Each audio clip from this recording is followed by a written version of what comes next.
the one bad Welcome back to Seven Cinema. I'm hanging out with the crew from the Backstage Theater here. We have Joyce and Chris, and we're just talking about the weather, and actually getting a little snow out there finally. But with the weather like at night lately, I feel like it's a good time to go and see a show. It's a Backstage perfect theater night, yes. Right? Come on in where it's Exactly. warm and get out of the elements for a couple of hours. Have a and cocktail. Be well entertained with a great show. Do a little laughing. Now, Chris, tell me a little bit about what this show is. It's the last weekend this weekend. This is the last weekend of a 5-week run of Love, Loss, and What I Wore. And it was kind of a radical idea is let's get as many women on stage as possible to make this show happen. And I cast 18 local women and 1 actress from Denver, Judy Phelan Hill. No, not all at the same time. Not all at the same time. Okay. It's 5 women that get together every weekend, and it's a different grouping, and some women have been repeating the weeks. But for instance, this week, Judy Phelan Hill is back to play the role of Gingy.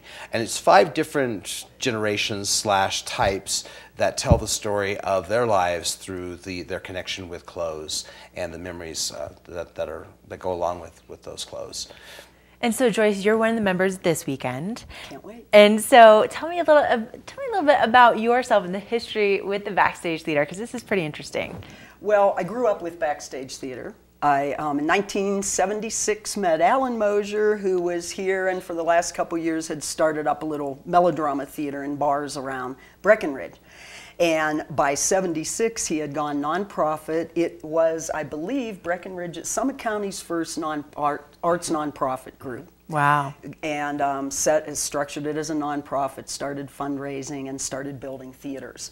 And got pulled in on stage. Well, it's like marrying the preacher. It's like being the preacher's wife a little bit, although what a great opportunity. Just building something for this community and for ourselves and for other people who were up here and just wanted to play, literally. So it started out, some professional, some just natural local talent, and it's still that way today. We get the pros, we get the best of the locals who just want to be on stage and want to share that. And so we get to see you tonight, and so tell me a little bit about your part that you're playing. What are some of the things that you really are excited about for your particular part? The way the script is that you get to play 10 different characters, different skits, so you don't remain the same character throughout the evening. That changing is a very nice thing for an actress.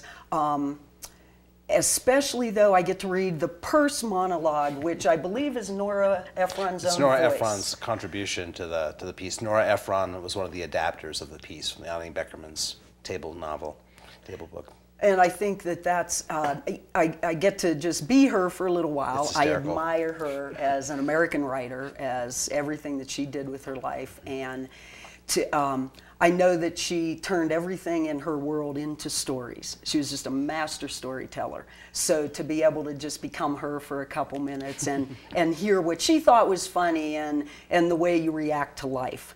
I heard her on an interview once, and she said that, you know how little kids come to their parents with problems. Somebody made them hurt or something happened, called them fatty boom daddy or something.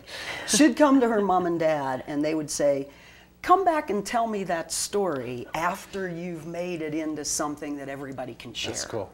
Oh my gosh. And so that this whole play really does that. Everything that's funny in somebody's life that they remember or tragic, but once that some time has passed and you put a little art into that and it becomes a story for everybody to share, I think that's the magic of this show. That's true. I think you just nailed it. That's you just gave me goosebumps saying that, because I think that's exactly what it is, and it's such an incredible night for guys, for girls, to just have a night out on the town and really enjoy and laugh and share. And so how do people get tickets? They can get tickets by going online to backstagetheater.org. You'll see that beneath us right now. Or they can call 970-453-0199 or just show up. The show is Thursday, Friday, and Saturday at 7:30. Tonight's show is almost sold out, but we do have availability for Friday and Saturday left. Okay. And I just want to briefly mention that we also have, along with Joyce this weekend and Judy, we have Allison Palmer, who's making her return to the Backstage stage after a 9-year absence,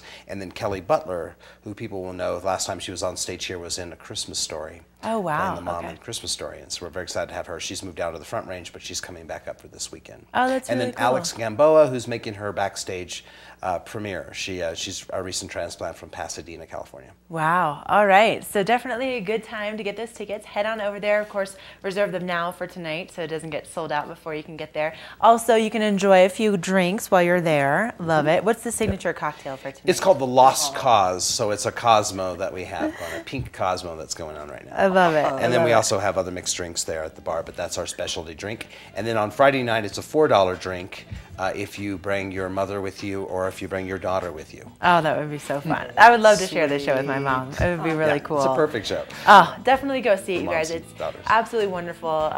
You know, I thoroughly enjoyed it. I mean, every minute of it. It was so great. So definitely. It's a little bittersweet that it's ending. It is. It's a little It's been a sad. great experience. Yeah, to feature so many local actors, and it's great material, and everyone's having a great time with it. Yeah, so don't miss out. See it while you can. And then Chris will be back next week to tell us all about the new show that's going to be premiering next weekend, because you guys are always so busy. Yeah, we're very busy. Yeah, opening on February 8th is Out of Order, a very funny British farce by Ray Cooney, the author of Run for Your Wife. Super excited because Eric Mather, who was our Rick Steadman in our production of Nerd a couple of years back, is coming into that show. He's the lead in that show, and he's always amazing and funny. So great. We're excited to have him back. So lots of things to look forward to at the Backstage Theater. All right, we need to take a break here on Summit Sunrise. More coming your way, including that Watch and Win, so don't go anywhere.